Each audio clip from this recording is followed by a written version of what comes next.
Leftist presidential candidate Gustavo Petro wins Colombia's election by a narrow margin. The former guerrilla and current senator will be Colombia's first leftist leader.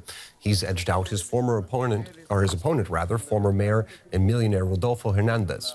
Petro's win marks a drastic change in presidential politics for a country that has long marginalized the left for its perceived association with decades of insurgency. Victory. A historic moment for Colombia as it votes in its first ever leftist leader. Former rebel Gustavo Petro has vowed to launch profound social and economic change. We are writing history at this moment. A new history for Colombia, for Latin America, and for the world. A new history because undoubtedly what has happened today with those 11 million voters is a change. What is coming is a real change, a fundamental change.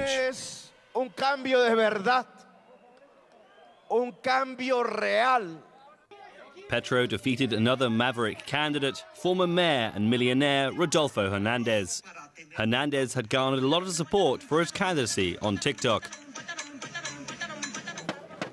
promising to reduce wasteful government spending and to go after corrupt officials. His concession speech implored Petro to do the same.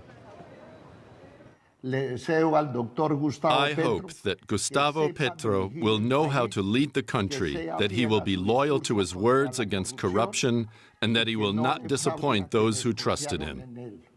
Petro has a tough task ahead of him. He faces a divided Congress, likely to complicate his implementation of the fiscal and social reforms his supporters are counting on. Let's cross over now to Bogota and speak to DW's Johan Ramirez. So Gustavo Petro has come out on top in the vote. What helps him get the leg up on Hernandez? He had a very successful electoral campaign, a very successful communication campaign, because actually he presented himself as a renovation, as a change, as a break with continuity. But the truth is that Gustavo Petro has been doing politics in Colombia for the last 30 years. He was in the Congress first, then he was diplomat, then he was mayor of Bogota, one of the main jobs in politics in Colombia. Now he's again in the Congress, now he becomes president. But he has been very successful in presenting himself as a renovation in politics. On the other hand, he was also a former guerrilla, so he was very also successful in rewriting his past. His opponent, Rodolfo Hernandez, is a very rich man, and it was easy for Petro to attack him of being part of the political economic elite of the country. So how likely is Petro's election likely to change Colombia's political landscape? It's a major change. Let's remember that his victory represents the first time that left wing takes power in the country. Colombia has been ruled for decades for mainly two political parties, and this is a major change. He has promises left-wing policies, social policies, and there are lots of expectations on his government that will start on August 7th, so in a little bit more than a month. All right, so it appears Colombia is going through a shift to the left, but at the same time, both candidates ran on platforms rejecting the political establishment. So why are Colombians so dissatisfied with their government?